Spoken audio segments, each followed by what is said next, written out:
My memories of the Sega Master System. Now, growing up with this console, it's probably not too common you're gonna ever hear anybody, and I mean anybody, really bring up this console other than fanatics who were either in the UK or, in Japan, most likely. Because again, this was not I would say, the flagship console, or at least for people who were back around the time where the NES was around.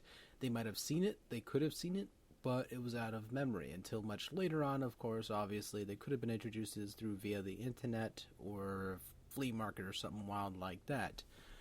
Growing up, I had this next to the old school computer. Of course, everyone remembers the 386, the Tandy machines, all that, right? I had also the Sega Master System. Now, of course, we had games such as Monopoly. What else? There was Where in the World Was Common San Diego. We had the Light Blaster, which is Light Blaster. Anyway, brain went diarrhea south. But basically, yeah, we had a bunch of peripherals for it. We had the glasses. We had all this awesome stuff with the said console. And my biggest memory from the console was actually one time I got introduced to, what was it? It was actually Where in the World Is Common San Diego. It was because of how interesting it was, because it was such a diverse game. Where it was simple, absolutely, you have to just write down clues and then at the end you figure out where she is.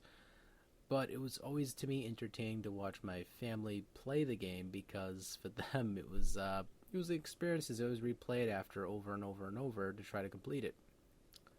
Another game that I actually did enjoy as well was Ghostbusters. I mean, it's by far not a masterpiece. It has a lot of problems with it, but at the same time, it was good. I mean, for the Sega Master System version, it was really good. And it's something that it was not amazing again, but it was good. Next game I remember was, of course, Double Dragon. I mean, later on down the line, obviously, we got more titles, which, obviously, we found them at some point, one place or another. I think it was either at a corner store or it was something else. But, either way, my folks collected for that along the way. I mean, you obviously had the Sega Genesis, which came into our household shortly after that.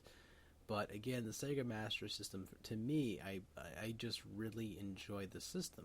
I mean, granted, I don't have some of the super rare games that ever got produced for the bloody console, but at the same time, it was a console that, it holds a special place in my heart because I can appreciate the console. It was simplistic. It was somewhat primitive because, the reset, the start button on the console itself, it was not on the gamepad. It was a very simple, stiff control scheme for the directional pad, and there's just two buttons.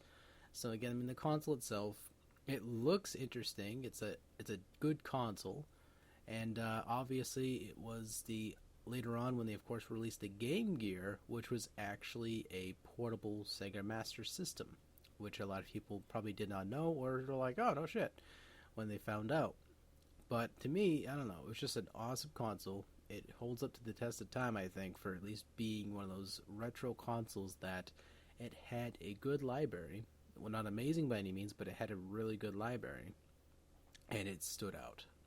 But, that's just my memories of the Sega Master System. I want to ask you guys, did you guys ever discover the Sega Master System when you were growing up, or was it one of those type of things that you kind of was like, later on down the line, you discovered on YouTube with some, YouTuber with millions of games, said, oh, hey, look at a system here, and, you're like, oh, I gotta get that, and you went off and got it. I don't know, something like that, but...